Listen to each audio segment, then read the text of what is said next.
नमस्कार। मैं हूं रविकांत। स्वागत है आप सबका।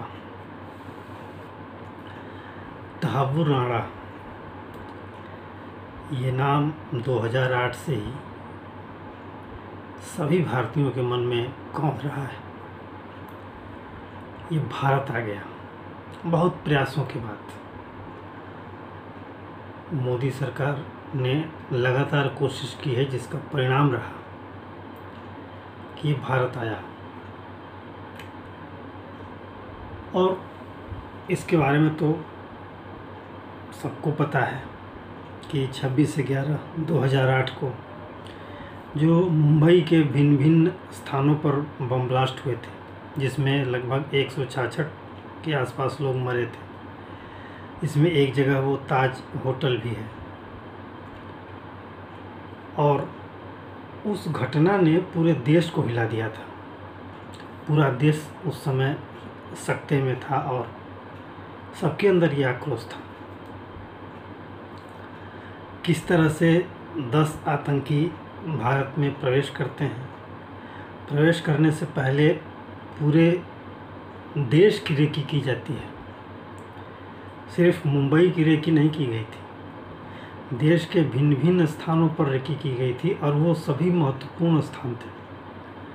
अब उस समय की सरकार किस तरह से काम कर रही थी कि रेकी करने वाला रेकी करके चला गया और उसने सारी बातें आतंकी संगठनों को में बताया, साझा किया उस जानकारी को, और उसके बाद ये इतनी बड़ी घटना घटी। बड़ी लंबी कानूनी कार्रवाई के बाद, कानूनी जो दांव पेच होते हैं, उसके बाद ये तहावुर राणा भारत आया है। और आने के बाद इस देश में कुछ पार्टियां सकते में है, जिनमें कांग्रेस तो सबसे पहले है। कांग्रेस के वो लोग जो खुलेआम पाकिस्तान का पक्ष लेते हैं कि अगर हमारा पाकिस्तान पड़ोसी है, ये है, वो है, कोई भी विवाद है तो बातचीत करके हल करना चाहिए। और वो पाकिस्तान समय समय पर ऐसे ऐसे घाव देता रहा। ये सामान्य घटना नहीं है किसी दुर्दांत आतंकी का भारत में प्रत्यर्पण। अभी हाल में जो मोदी जी की यात्रा हुई अमेरिका में, उस दौरान ट्रंप ने इस बात की घोषणा की कि तहावुर राणा को भारत प्रत्यर्पित किया जाएगा। उससे पहले ये चूँकि काफ़ी लंबा समय बीत गया, तो एक संक्षेप में उस घटना को मैं याद दिलाना चाहूँगा। अब उस समय की सरकार कैसे काम करती थी, ज़रा कल्पना करिए आप लोग। ये घटना जब मुंबई में हुई तो एनएसजी को वहाँ से ले आने के लिए कोई जहाज़ नहीं था दिल्ली एयरपोर्ट पर। दिल्ली से मानेसर की दूरी लगभग 50 या 60 किलोमीटर होगी, अनुमान ऐसा है, 60 से 70 किलोमीटर। उतनी दूरी से उस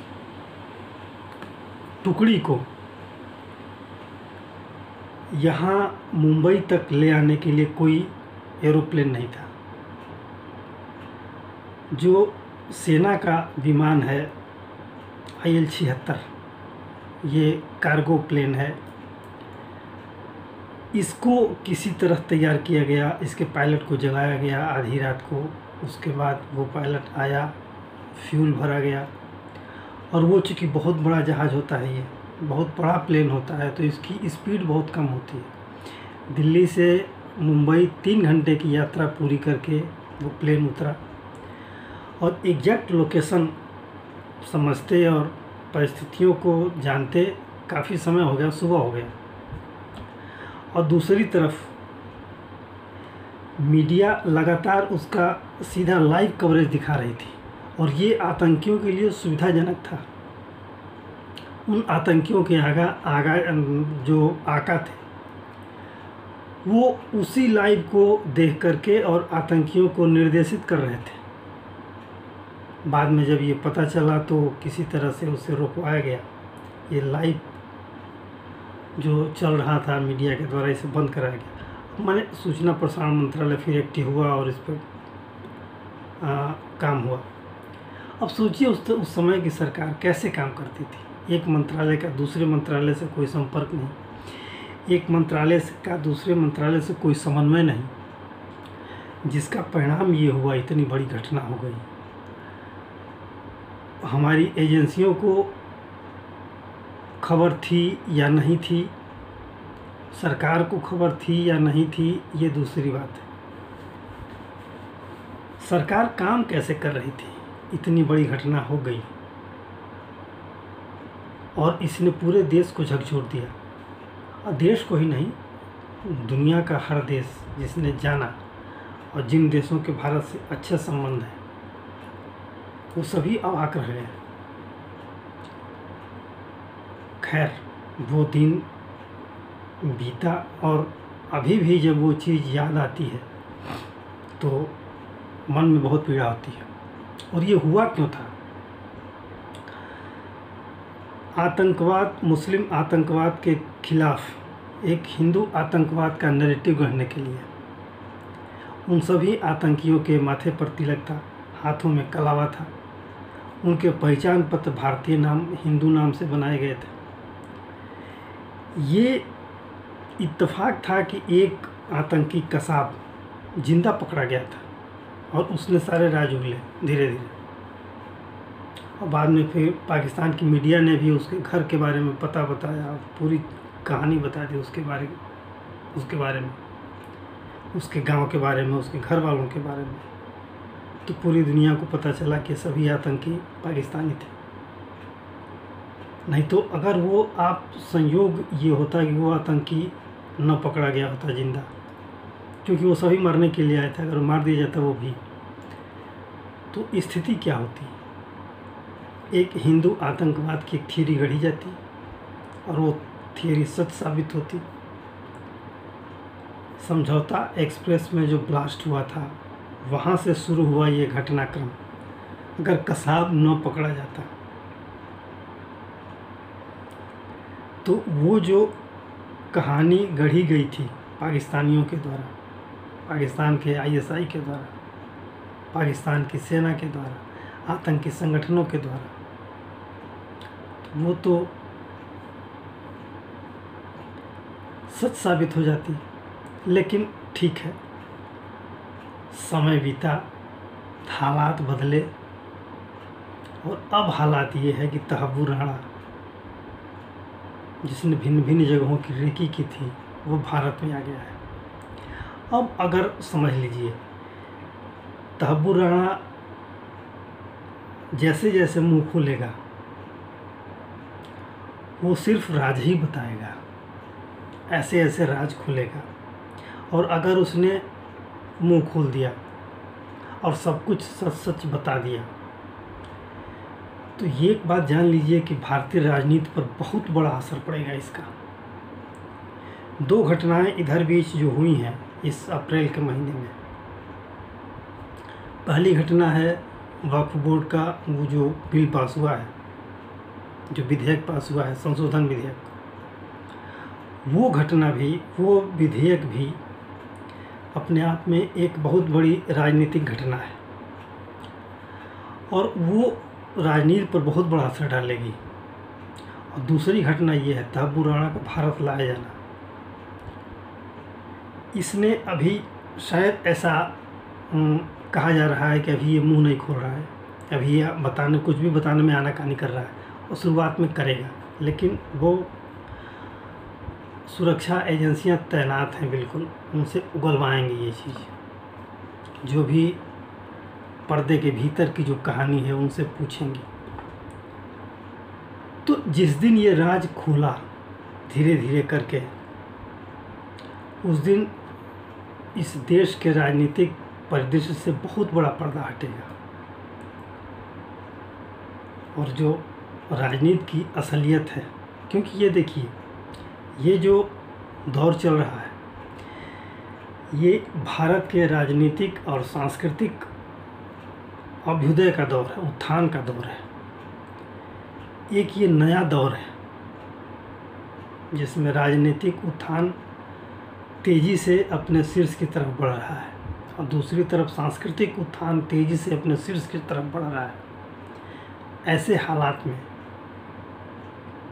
जब तहब्बुर राणा अपनी बातें कहेगा, अपने होठ खोलेगा, अपनी जुबान खोलेगा, तो ये समझिए कि बहुतों के तलवे के नीचे से ज़मीन खिसकेगी। अब वो कौन कौन से राज हैं, कौन कौन सी वो बातें हैं, कौन कौन से मुद्दे हैं जिनसे वो पर्दा हटाएगा।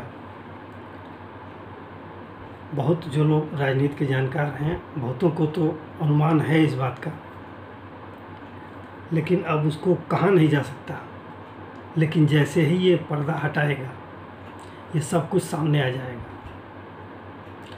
उस समय राजनीति में जो बहुत बड़ा उलटफेर होगा वो सबके सामने होगा। और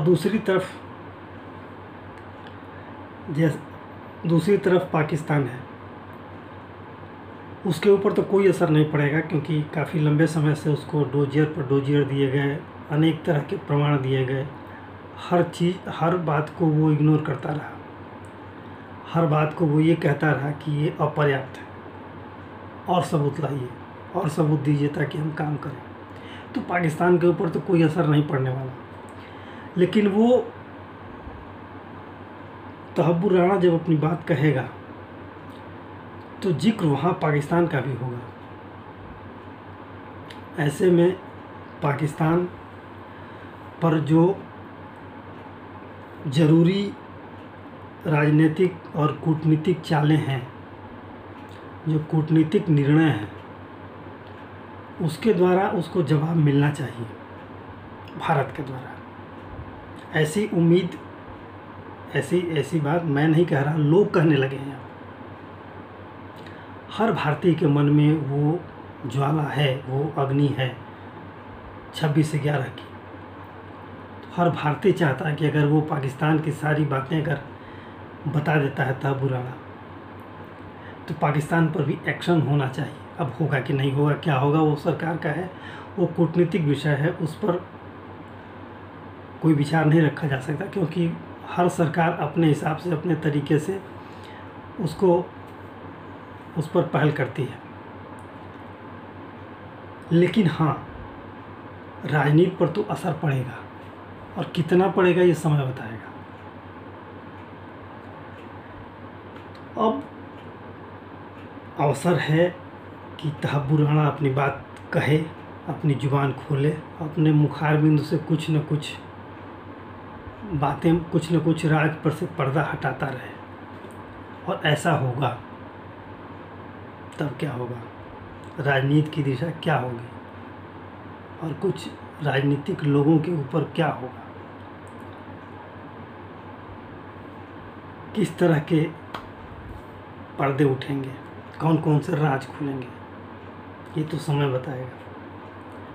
आज के लिए इतना ही। आशा है आपको ये वीडियो अच्छा लगा होगा। आपसे अनुरोध है कि आप इसे लाइक करें, शेयर करें, सब्सक्राइब करें। धन्यवाद।